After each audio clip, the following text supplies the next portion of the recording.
Ohio State Athletic Director Gene Smith is retiring next summer. What does that mean for the Buckeyes? Locked On Big Ten starts now. You are Locked On Big Ten, your daily podcast on the Big Ten Conference. Part of the Locked On Podcast Network. Your team every day.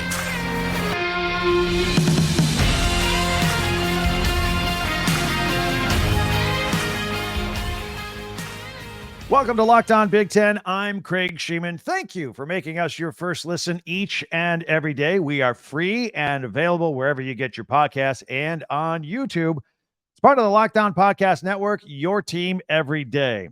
Big changes coming up for the Buckeyes. We'll explore that a little further. Plus, we'll check in on the Wildcats and Northwestern for the first time since their hazing scandal and see if things have calmed down a little bit. Plus, I'm going to give you the real college football rankings. You want to hang around to the end for that. Be sure to subscribe and follow Locked On Big Ten for free wherever you get your podcasts. That way you'll get the latest episode of this podcast as soon as it becomes available each and every day. Well, Wednesday, Ohio State Athletic Director Gene Smith announced that he will retire on June 30th, 2024. Well, first question I had is why? And, of course, look, well, he's 67 years old. He's entitled to at that point. He's got a sweet gig. He's making $1.5 million a year. And, frankly, this program from top to bottom is on cruise control. Maybe he doesn't have expansion, the room in his stomach for expansion headaches, or maybe the longer travel that's going to be coming up. Maybe he doesn't want to deal with all that. Maybe he doesn't want to have to deal with the Ryan Day hot seat if he loses to Michigan a third straight time, even though Ryan Day will probably win 90% of his ball games over 5 years by that point. Or maybe it was just time. He's been there a long time. He's had a lot of success, but maybe it's just time to play with his 7 grandchildren. Anyway, he made the announcement. It will come on June 30th. A lot of time for the Buckeyes to prepare for this coming up in the summer of 2024. You know, Smith was a defensive end at Notre Dame back from 1973 to 1977. He won 2 national championships there, one as a player, one as an assistant coach early in his career. And yeah, do the math. He was teammates with Joe Montana, going back to that group. He'd been an AD at Eastern Michigan, Iowa State, Arizona State, and then became the athletic director at Ohio State in 2005. Look, it's a big job. It's a huge job. He oversees 525 employees. He's got an annual budget of $300 million. The Wall Street Journal once valued a bunch of Division I football teams, and they said Ohio State's football team alone is worth $1.5 billion. So, yeah, it's a big job. Maybe he feels like it's just time to step down. He has been ground zero in the middle of all these expansion talks going on, which will see Oregon, Washington, UCLA, and USC come to the Big Ten. But Smith will not be around to see it in action. He will step down just a few weeks before all that really takes place. Under Smith, Ohio State won 32 team and 117 individual national championships. Also, he saw 115 team and 369 individual Big Ten titles. Looking back on his career, though, he did have some tough times. He said 2011 was absolute hell for him. And you go back to 2011, that's where Terrelle Pryor was one of 5 athletes suspended for 5 games for selling Ohio State memorabilia and for receiving improper benefits from a tattoo parlor. You look at those events today, probably pretty close to all of them being legal at this point. I don't think a lot of people will get too upset about those things, but it was a big deal back then. And in fact, it cost Jim Tressel his job. Didn't matter that Tressel had won the BCS national championship in 2002. Didn't matter. That's when Luke Fickell, by the way, stepped in as an interim coach, who's now the new head coach at Wisconsin. And that's when they hired Urban Meyer in 2012, they being Gene Smith, probably his best hire ever. Fast forward to 2018, though, under Urban Meyer, there were some problems there. Assistant wide receiver coach Zach Smith, you'll recall, was fired in July 2018 after domestic violence allegations surfaced. It was an ugly several weeks for the Buckeye program. Urban Meyer backed Zach Smith publicly, and that backfired for both Urban Meyer and Gene Smith, as they were both suspended for botching that whole Zach Smith situation. And during his, and in fact, Zach Smith had problems going back through his beginning of his tenure, 2012. And you could even go further back with domestic problems dating back to Gainesville, Florida in 2009. So no doubt about it, those were some tough times for Ohio State and for Gene Smith. But they did win a lot of football games over that era, and that's important to a lot of important people. Question is now, looking forward, are there going to be tough times on the horizon with all of these changes? What if Ryan Day does lose to Michigan a third straight time? And if he's still around, to lose one a fourth time? Maybe Smith didn't have the stomach to handle all that. Seriously, think about it for a moment. I mean, despite all the other wins and college football playoff appearances, there are people that talk about that. Plus, in addition to a new athletic director, there'll be a new president at the school. Christina Johnson has stepped down. No news on her replacement yet. And Smith said, I want to step away too at this time so that a new president can come in with a clean slate and a clear path to hire whoever they want with whatever vision they want. So it was a big move and a big decision. So together, a new president and a new athletic director, they always want to put their own stamp on things like athletic departments and football coaches and football programs. But I'm gonna tell you this, as a guy that was born in Michigan, okay? If you're an Ohio State fan, if they are smart, they'll just keep the old status quo going and keep Ryan Day and let him win a lot of football games, no matter who the president is and no matter who the athletic director is. By the way, your comments are always welcome. Hit me up on Twitter at Talk Big Ten and also on YouTube. Been a lot of comments on YouTube lately on this Lockdown Big Ten page, so I appreciate that. I try to get to all of them. Next, it's time for us to check in on the Northwestern Wildcats for the first time since the hazing scandal. When things calm down, we'll check that out. Plus, we have a very special top 25 for college football at the end of this. You don't want to miss it. And I'll tell you who put it all together. That's all coming up right here on Locked On Big Ten. But I want to tell you about building a championship team, whether you're an athletic director or a coach and you've got a team in the Big Ten. Look, it's all about making sure every player is a perfect fit. It's the same when it comes to your vehicle. Every part needs to fit just right. So the next time you need parts and accessories, head to eBay Motors. With eBay Guaranteed Fit, you can be sure every part you need fits right the first time around. Just add your ride to My Garage and look for the green check to know that the part will fit or your money back. Because just like in sports, confidence is the name of the game when you shop on eBay Motors. And with over 122 million parts to choose from, you'll be back in the game in no time. After all, it's easy to bring home a win when the right parts are guaranteed. Get the right parts, the right fit, and the right prices on ebaymotors.com. Let's ride. eBay Guaranteed Fit. Only available to U.S. customers. Eligible items only. Exclusions apply. All right, let's check in on Northwestern and see what's going on. They have had the rockiest season, the scandal, the hazing scandal. Let's get into that a little bit and figure out where this team is. I went through and watched a lot of interviews and highlights and stuff and trying to figure out what's going on at practice. And I'll share with you what I've learned here. I've been doing this with every team. David Braun, of course, as you know, is the new interim head coach, taking over for Pat Fitzgerald, who was there for 17 years, and he was the fall guy for the hazing scandal. Braun's won 2 FCS national titles as a defensive coordinator at North Dakota State, but he's never been a head coach. And he has got a lot on his plate. The university went and hired Skip Holtz, Lou Holtz's son, as a special assistant to kind of guide him through some of this. And from everything I can gather, the team is just trying to find its routine and get back into the flow of things. Couple of players talked, couple of coaches talked. I grabbed some thoughts on what they said. Linebacker Bryce Gallagher, he's coming back. He's talking about how he's working on speed and getting faster and lighter. He was asked how much he lost. He said, oh, yeah, I lost some weight, 3 to 4 pounds. No big deal. But he feels a lot faster because of it.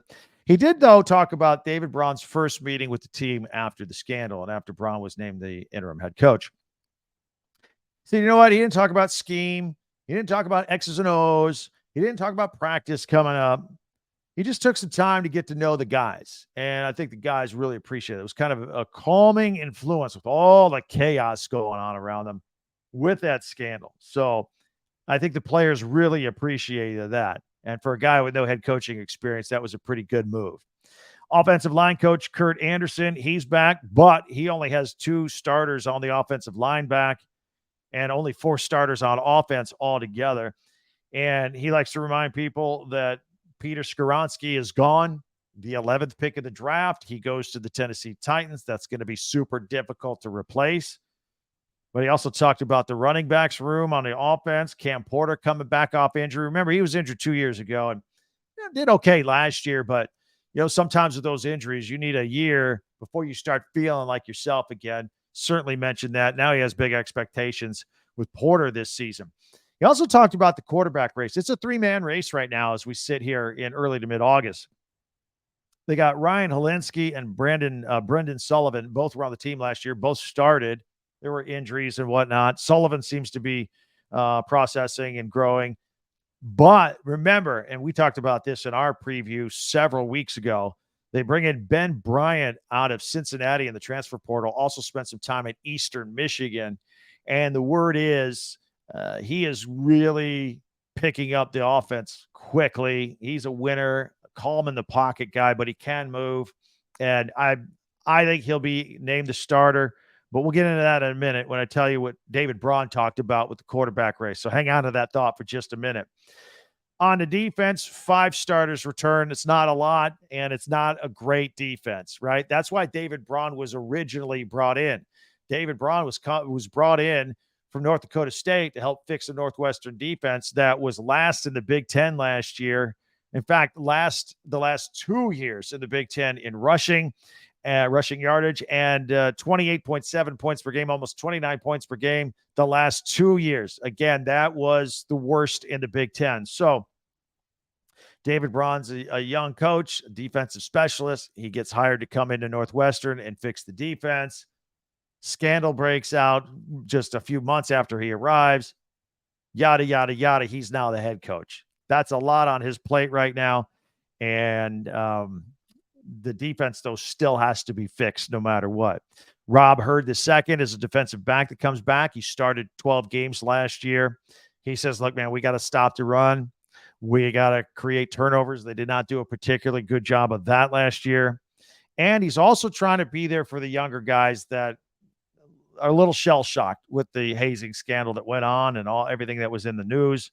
They've showed up. They want to get into the flow of things. They want to know how things are done. And he's always just been a guy there to kind of talk with them and support them. And that's what he was talking about. And he's kind of taken that role on with this team. Also said, we need to develop this roster. He said there are a lot of new guys on this Northwestern football team, and a lot of new faces are going to play. So they got to get all that together. Another guy that's going to be fun to watch and follow this year, and maybe you do follow him because he's all over social media, and that's A.J. Henning, their wide receiver. Very outgoing guy. He's a social media star. He's got 400,000 to 500,000 people following him on TikTok. He likes to give a behind-the-scenes look at the life of a college athlete, and a lot of people really like it, and a lot of insider stuff there.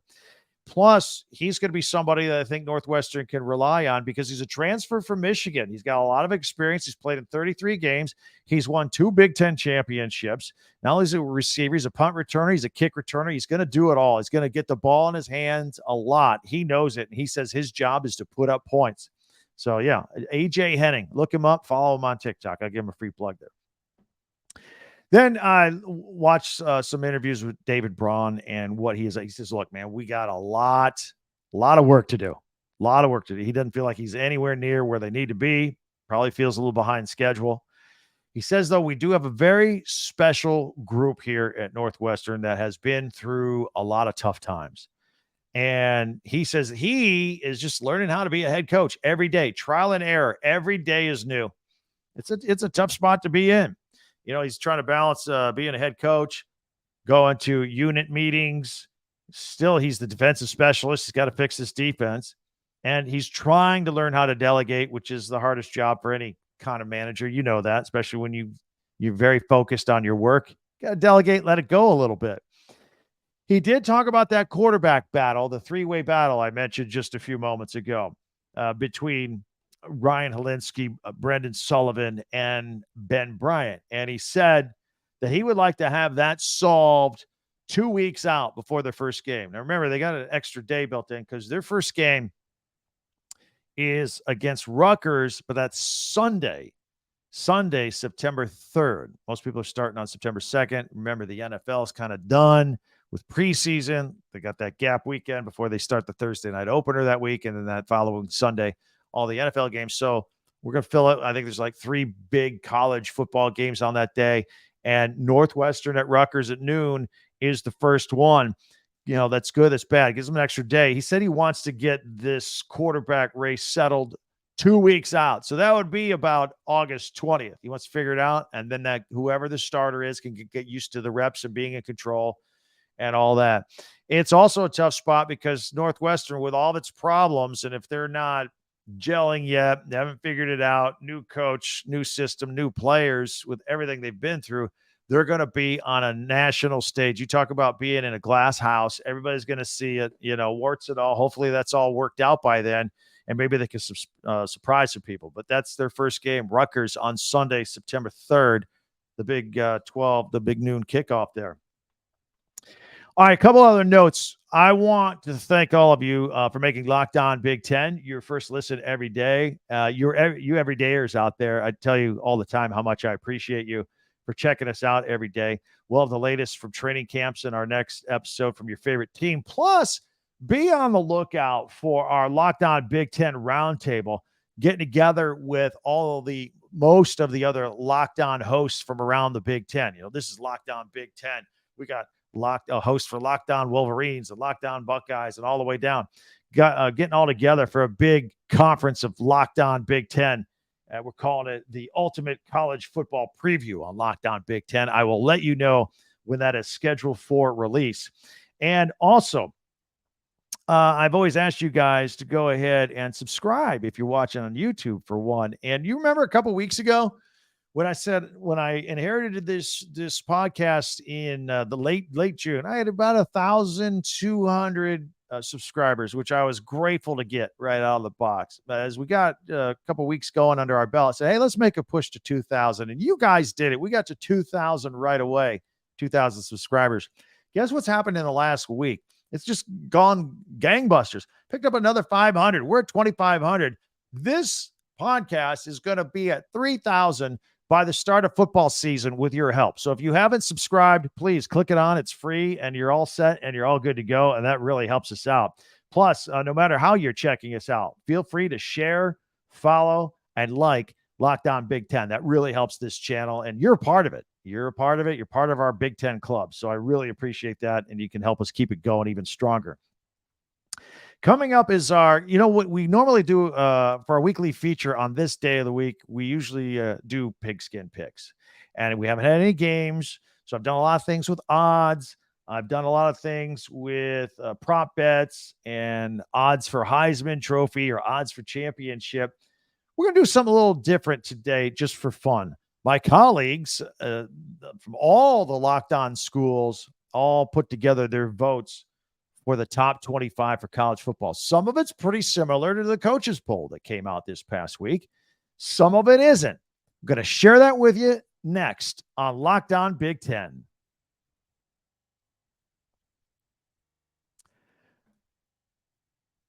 All right, let's do this. Let's take a look at, instead of pigskin picks today, our Locked On Top 25. My colleagues all voting on this, and I'm going to put this on the screen in case you're listening to audio only, but I will run it down.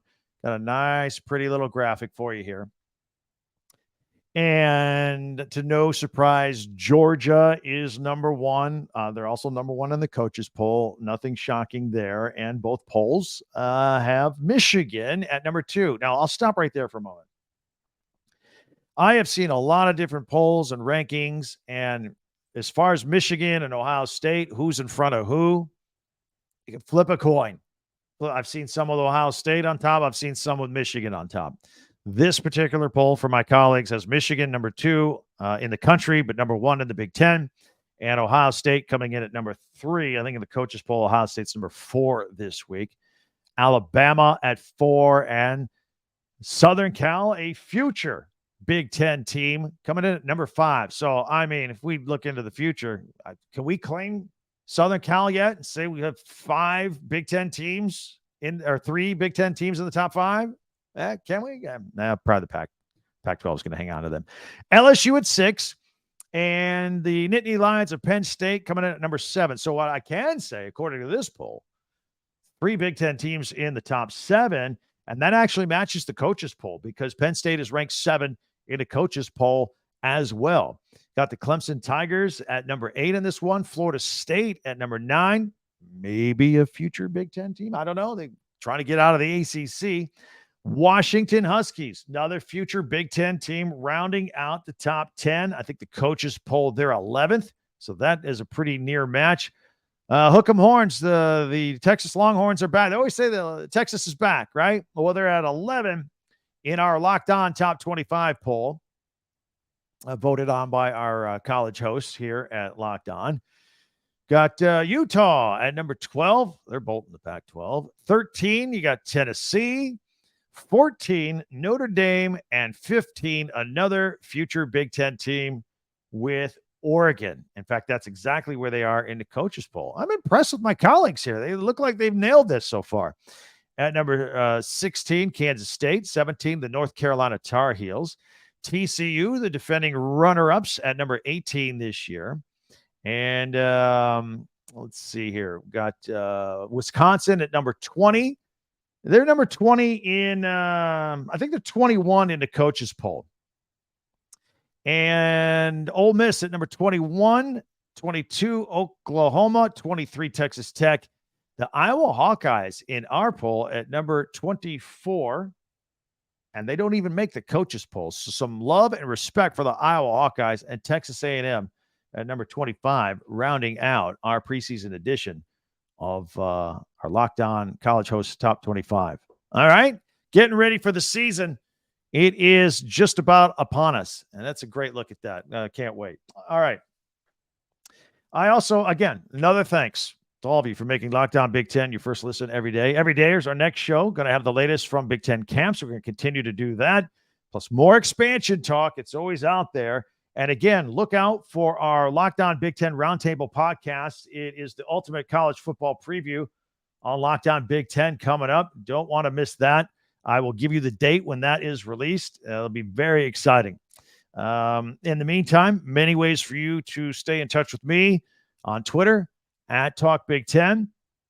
And also be sure to subscribe and follow this podcast right now on your favorite podcast app, and you'll get the latest episode of Locked On Big Ten as soon as it is available each and every day. I want to invite you now to check out the Locked On Sports Today podcast. That's the latest on everything else going on sports. I was a guest on that about 2 or 3 days ago, if you want to check that out. And I was also a guest on Locked On College Basketball today. Never too early to talk about hoops. Check that out as well. In the meantime, thanks for checking us out. I can't wait till we visit again. Please tell your friends about us, and I really do appreciate it. I'm Craig Sheeman for Locked On Big Ten.